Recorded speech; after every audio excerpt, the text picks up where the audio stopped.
बहुत बहुत शुक्रिया।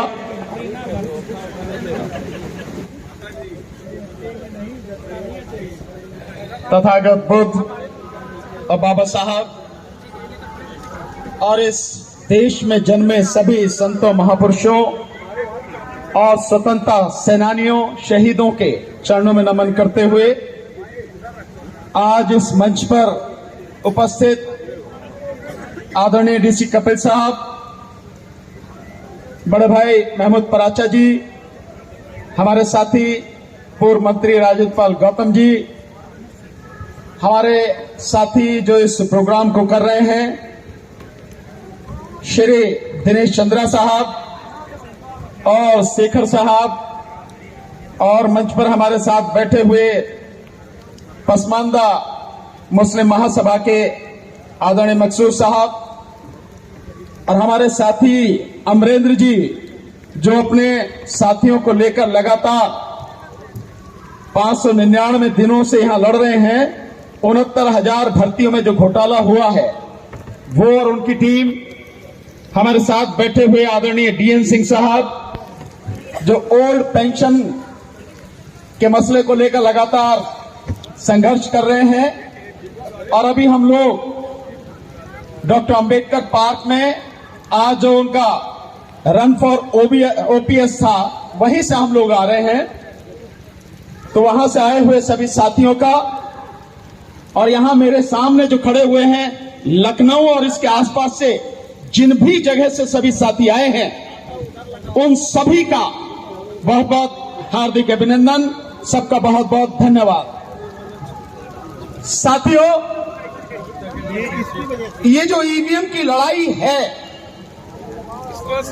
ये लड़ाई हकीकत में इस देश की आजादी की लड़ाई है। ये साधारण लड़ाई नहीं है साथियों।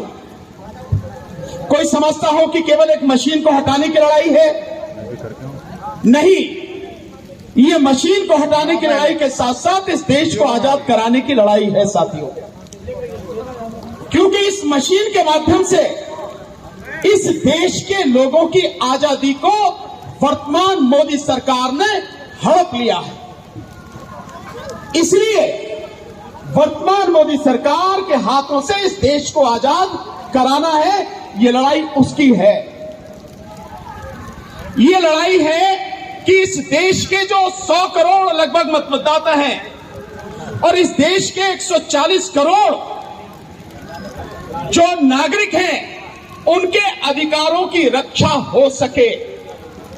ये लड़ाई है कि इस देश का जो अनपढ़, अशिक्षित, साधारण, गरीब, दबा कुचला जो व्यक्ति है, जो इंसान है, जो वोटर है, जो देश का नागरिक है, कोई भी उसका हक लूट ना सके, उसे उसका हक मिले, ये उसकी लड़ाई है साथियों। हमारा बहुत सीधा सा कहना है, देश में चुनाव सबसे महत्वपूर्ण प्रक्रिया है।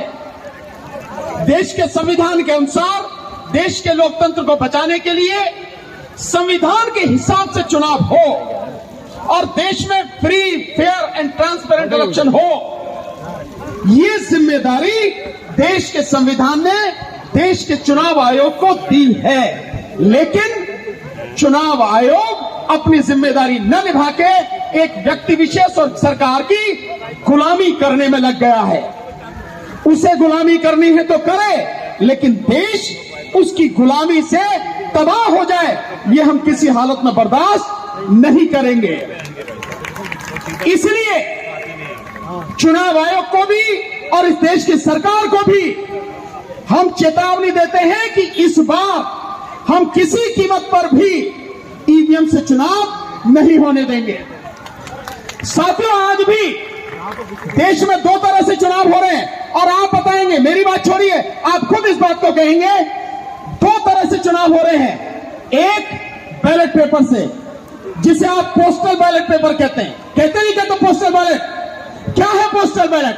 वो बैलेट पेपर से चुनाव है। और एक तरफ हो रहे हैं ईवीएम से चुनाव।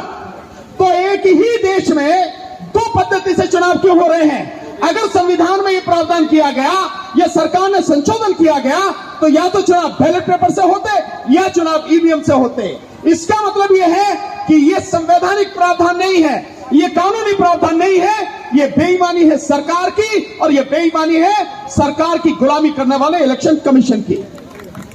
इसलिए यह जो भेदभाव हो रहा है, अब यह बर्दाश्त किसी कीमत पर किया नहीं जाएगा।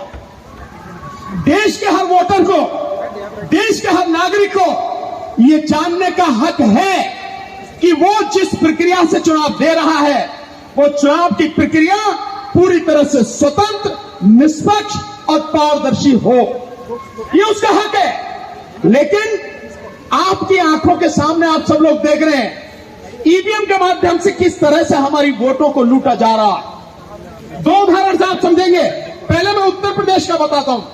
आपने, हम सबने देखा, मैं पूरे चुनाव में, चुनाव प्रचार में शामिल था माननीय अखिलेश यादव जी के साथ, और मैंने पूरे उत्तर प्रदेश में देखा कि लोगों को बिना बुलाए जहां भी उन्हें लगता था, जहां भी पता लगता था यहां मीटिंग है, लोगों का हुजूम इकट्ठा होता था।